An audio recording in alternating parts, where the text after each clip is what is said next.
Takkan datang hari kiamat selagi korang tak nampak orang berzina merata-rata kat tepi jalan sampai dah buat tak tahu je. Diorang ni letak mata kononnya bukti paling kukuh. Kalau belum nampak depan mata, tak percaya adanya hari kiamat. Padahal kalau dah nampak dengan mata kepala sendiri, masa tu dah terlambat, tinggal nak tunggu giliran kiamat masing-masing je. Okey, ini episod 1, kita lupa nak bagi salam. Assalamualaikum warahmatullahi wabarakatuh.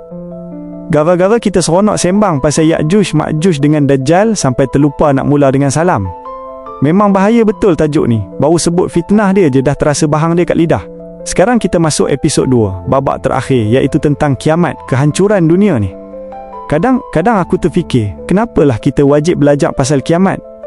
Bukan sekadar tahu, tapi wajib beriman dengan hari kiamat. Salah satu hikmah yang aku jumpa, tahu penghujung itu sama pentingnya dengan mula langkah. Kalau kita tak tahu kat mana penamatnya, kita sebenarnya dah hilang separuh daripada panduan hidup. Korang sedar tak, ada kajian pasal video game zaman sekarang dengan zaman dulu? Bezanya ketara gila dan corak game tu bentuk perangai generasi sekarang.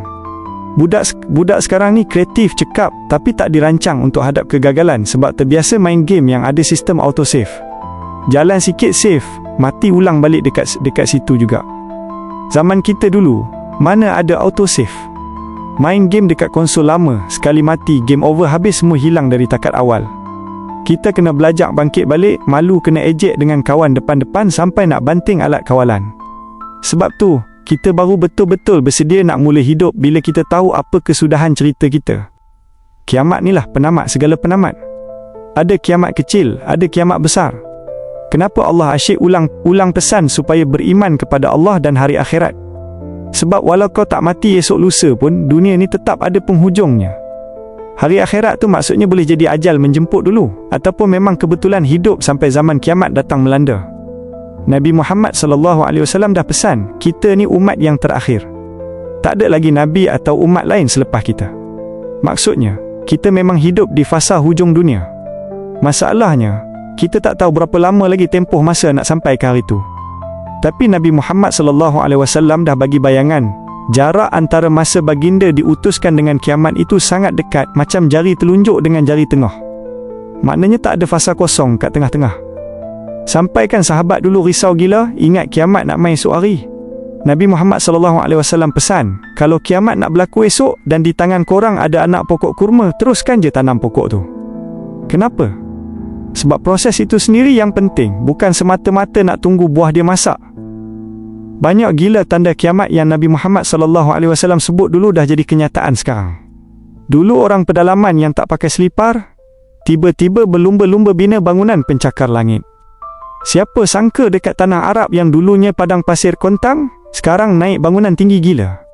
Zaman Nabi dulu manalah orang terbayang ada budak perempuan melahirkan tuan dia sendiri, atau orang kampung bina bangunan moden. Lagi satu, Nabi Muhammad SAW kata takkan datang kiamat selagi tak nampak orang berzina di tengah jalan secara terang-terangan tanpa ada rasa segan silu. Sekarang ni bukan kata tersorok, terang-terang dekat media sosial orang bangga buat maksiat, siap salahkan orang pula kalau tegur. Belum kira lagi perangai pemimpin dunia yang korup, rampas tanah orang, buat aniaya, lepas tu cakap selamba badak, kalau aku tak ambil, orang lain pun akan ambil juga. Hilang terus rasa malu. Bila tengok semua benda ni terbentang depan mata, seram sejuk jugalah dibuatnya. Lepas fasa huru-hara Ya'juj dan Ma'juj selesai, Nabi Isa AS wafat, nanti Allah akan hantar angin lembut dari arah Yaman atau Syam yang cabut nyawa semua orang yang ada iman dalam dada dia. Selepas tu, dunia ni hanya tinggal manusia celaka yang langsung tak kenal Tuhan. Masa itulah tanda besar kiamat mula keluar satu persatu. Keluar binatang melata dari dalam bumi yang boleh bercakap dengan manusia, bagi amaran yang manusia ni dulu kerap ragu-ragu dengan hari kebangkitan.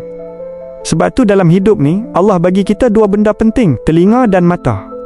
Telinga ni gunanya untuk dengar amaran, manakala mata ni gunanya untuk nampak penyesalan. Orang yang beriman guna telinga untuk dengar peringatan masa hidup. Tapi kalau kau nak tunggu sampai mata sendiri nampak azab dan tanda besar depan muka, masa tu dah terlampau lambat nak bertaubat. Sebab tu pentingnya kita percaya pada hari akhir, supaya kita ada bekalan yang cukup.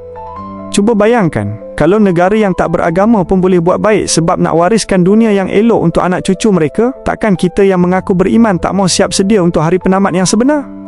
Sebab itu bila kita rasa dizalimi kat dunia ni, jangan risau. Ada satu ayat yang paling menenangkan dalam surah Al-Fatihah, iaitu Maliki Yaumiddin, penguasa hari pembalasan. Dekat sana, tak ada satu pun penganiayaan yang lepas tangan.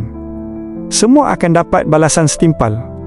Jadi pesanan dia senang je, ambillah iktibar, jaga diri, jangan sokong kezaliman, dan pastikan kita siap sedia dari sekarang sebelum masa itu betul-betul tiba. Okeylah, panjang lebar kita sembang kali ni, semoga ada manfaat untuk kita semua renungkan. Jumpa lagi di episod seterusnya, jangan lupa like, komen dan subscribe.